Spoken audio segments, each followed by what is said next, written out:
La cabane de l'horreur.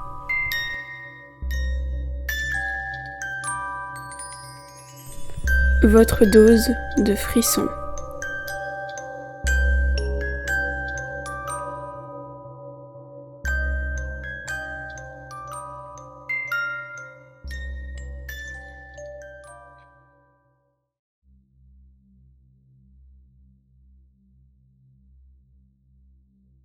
Le jour d'Halloween est le moment idéal pour les frissons.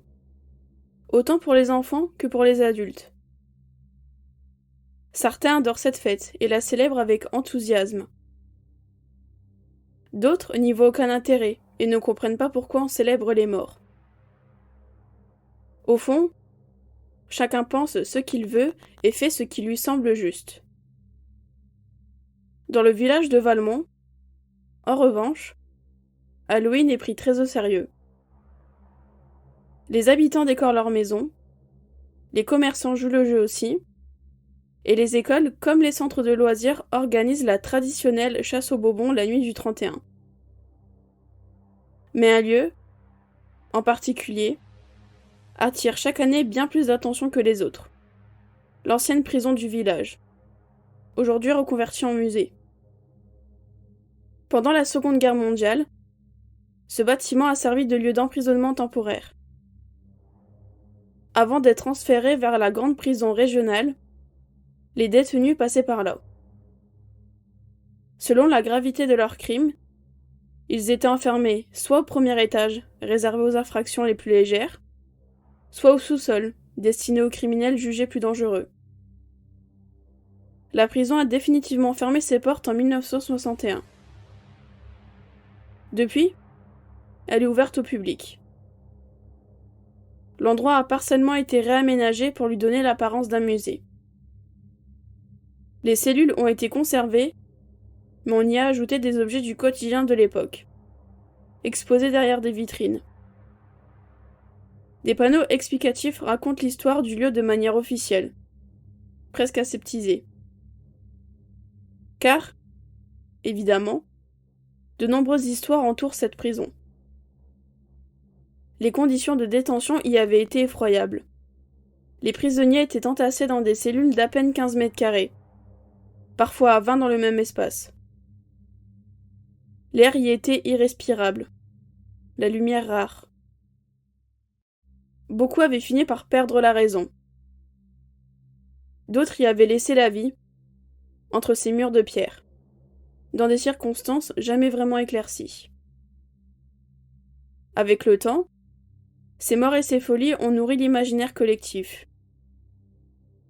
Des récits ont commencé à circuler, des témoignages plus ou moins fiables, des rumeurs persistantes, des histoires de cris entendues la nuit, de silhouettes aperçues dans les couloirs vides. À force, il est devenu impossible de distinguer la vérité de la légende. Ces histoires, tous les habitants du village les connaissent, même les plus jeunes. Les enseignants en parlent dès l'école primaire, lors des cours d'histoire. La prison fait partie du paysage, de la mémoire collective. Ces récits attisent aussi la curiosité des touristes. Ils sont assez rares, le village étant assez isolé, loin des grands axes et de l'agitation des villes. Mais les mystères ont ce pouvoir particulier. Ils finissent toujours par attirer quelqu'un. Et chaque année, revient Halloween. Comme le reste du village, le musée participe activement aux festivités. Pour l'occasion, des visites spéciales sont organisées. Des animateurs proposent des parcours adaptés à l'âge des visiteurs afin d'éviter tout débordement. Les groupes doivent réserver à l'avance pour faciliter le déroulement des visites. Le public est varié. Enfants, adolescents, adultes. Certains viennent en famille, d'autres entre amis. Peu importe le groupe, chacun passe généralement un bon moment, même si l'expérience se veut effrayante. Les visites destinées aux enfants restent les plus douces. Il y a quelques interventions qui restent soft.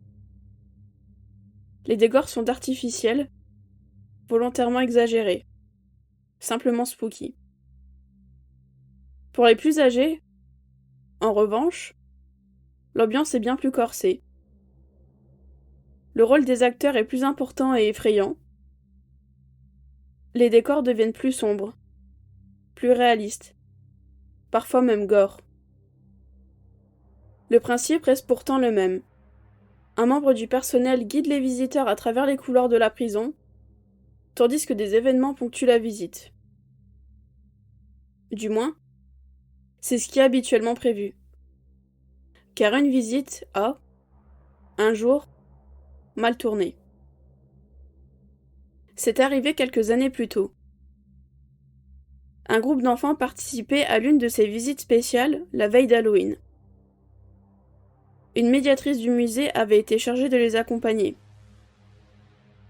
Il s'agissait de l'un des derniers tours de la journée. Il était environ 20h lorsque le groupe est arrivé.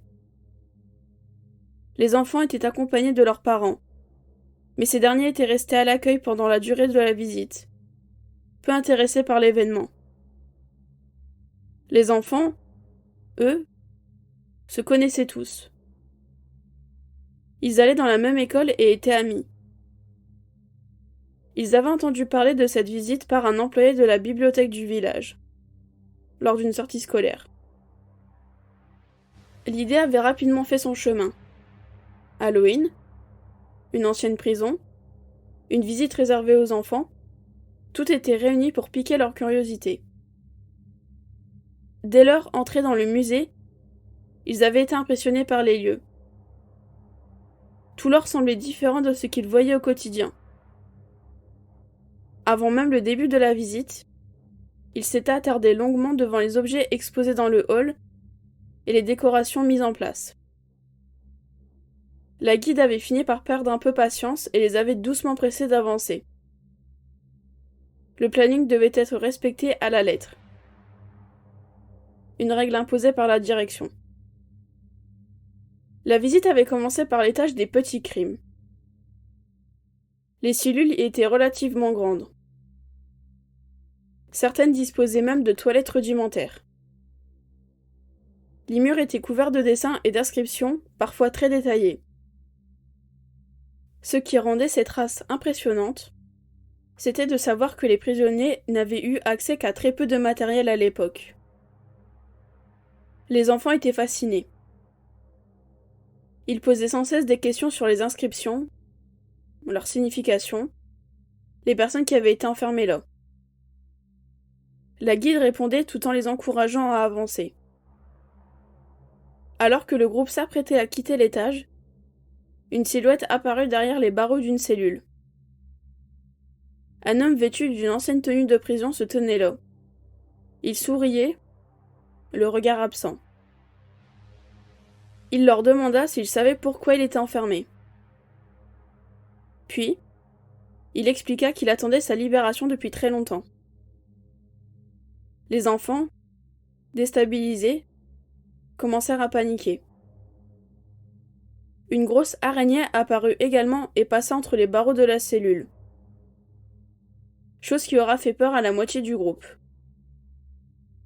La guide intervient aussitôt en riant, expliquant qu'il s'agissait d'un acteur qui s'était glissé derrière eux peu après leur arrivée et que l'araignée était une fausse et qu'elle était télécommandée. Les enfants rièrent à leur tour, nerveusement, et s'éloignèrent quand la guide leur proposa. Ils redescendirent ensuite au rez-de-chaussée. La guide annonça alors qu'ils allaient visiter le sous-sol. Elle les prévint que l'endroit est plus oppressant, que les cellules y sont plus petites et que le plafond est très bas. Elle leur demanda s'ils souhaitaient continuer. Après un bref silence, tous acceptèrent. L'escalier menant au sous-sol est très étroit, et les marches hautes. Les enfants eurent du mal à descendre, s'accrochant à la rambarde. Une fois arrivés en bas, tous ressentirent immédiatement le changement d'atmosphère. L'endroit est plus froid, plus lourd.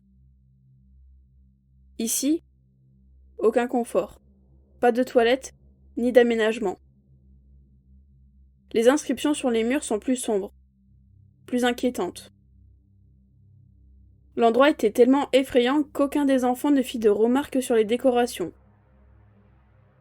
Comme à l'étage, elle leur proposa d'entrer dans les cellules. Malgré l'appréhension, tous acceptèrent. Ils en visitèrent plusieurs avant d'arriver devant la dernière, au fond du couloir. Selon les histoires, cette cellule est réputée hantée. Plusieurs prisonniers y seraient morts, et certains affirment encore ressentir une présence en s'en approchant. La guide entra la première, suivie des enfants. Elle leur raconta des anecdotes liées à ces cellules. Lorsqu'elle voulut leur proposer de sortir, la porte se referma brusquement devant eux. Le bruit métallique fit sursauter tout le monde. Les enfants pensèrent d'abord à une mise en scène, mais le visage de la guide pâlit aussitôt. Ce n'était pas prévu. Elle tenta d'ouvrir la porte. Impossible. Elle sortit son talkie-walkie pour appeler un collègue. Aucune réponse. Puis un cri retentit. Un cri d'agonie. Il provenait de l'appareil. Par peur, elle le lâcha et il se brisa au sol. Puis, brusquement, les lumières s'éteignirent, et les enfants se mirent à hurler. Ces cris attirèrent l'attention d'un agent de sécurité, posté à l'entrée du musée. Il descendit immédiatement au sous-sol. Une fois devant la cellule, il demanda ce qu'il se passait. La guide lui expliqua alors la situation. L'agent tenta d'ouvrir la porte, sans succès. Tous essayèrent, même les enfants. Rien ne fonctionnait. Il tenta alors d'appeler de l'aide avec son talkie-walkie. Aucune réponse. Puis, comme pour celui de la guide, un cri retentit à travers l'appareil. L'agent se sentit complètement dépassé par la situation. Alors qu'il décidait de remonter chercher du renfort, la porte s'ouvrit toute seule. Les enfants s'enfuirent aussitôt. La guide resta figée dans la cellule, sans savoir quoi faire. L'agent revint la chercher et l'aida à sortir. À l'étage, les parents, furieux, exigèrent des explications. La guide était incapable de parler. Finalement, les familles quittèrent le musée, voyant que la situation n'évoluait pas. Quelques jours plus tard, la direction évoqua à ces derniers un dysfonctionnement technique. Le musée ferma temporairement pour travaux, puis rouvrit quelques jours plus tard.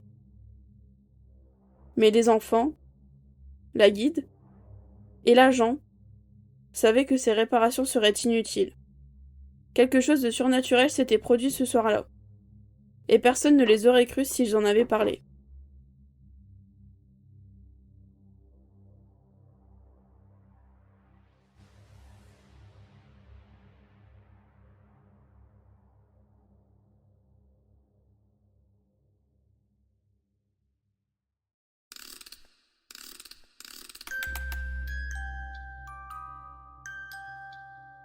C'est une nouvelle histoire qui s'achève, ou presque. En espérant que votre courage ne s'est pas envolé et qu'aucun esprit n'ait pris place chez vous, je vous laisse ici. À bientôt.